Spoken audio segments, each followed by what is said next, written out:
Welcome to Business with Edu, and today we are looking at Eskom, Ben Ngubane, and the entire Tegeta fiasco. The funny democracy, funny legal system. Like and subscribe for more.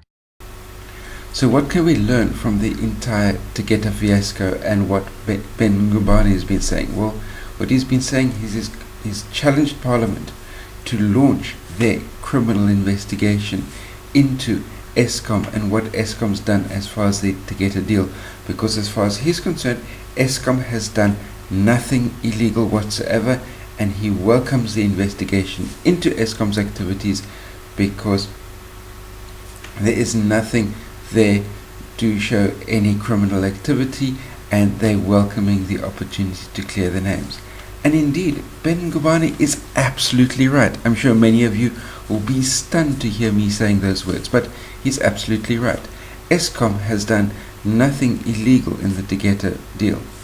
There's nothing in the Companies Act that prevents a company from prepaying for stock that is yet to be delivered. I mean, if you're making an import of a container load of stock from China, you will need to pay the factory that manufactures those goods before those goods are in the container, before the container is in the ship and on its way to South Africa. So you have to prepay for the stock before it gets delivered to you.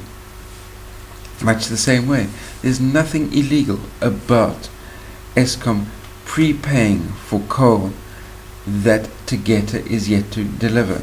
Indeed, if Eskom was expecting the global price of coal to be increasing, then it'll be worth their while to prepay for coal, because they'll be getting the coal delivered at a future date at a price less than what that future price of coal is likely to be.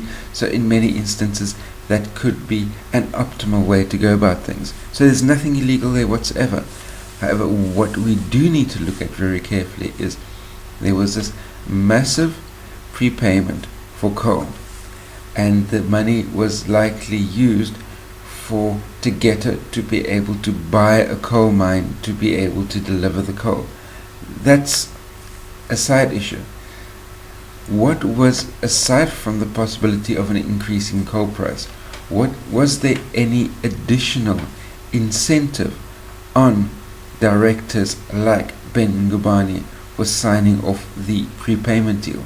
In other words, were there any financial kickbacks from Tegeta back to Ben Ngubane in order to sweeten the deal, so to speak, to make it worth his while to sign off?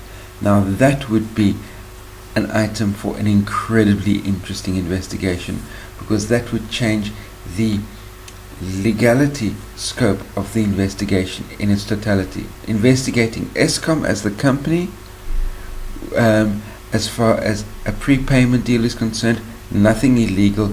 It's a foregone conclusion that investigation won't go anywhere.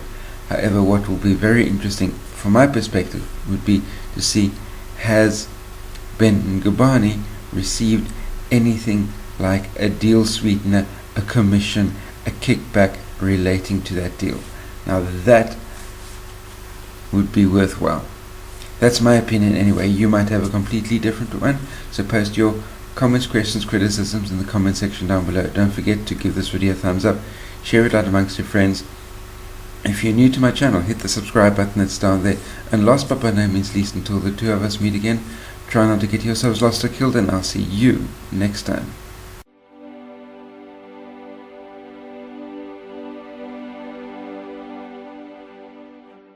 They can continue to whinge until they are blue in the face.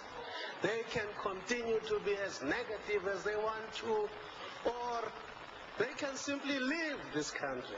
So that he was slamming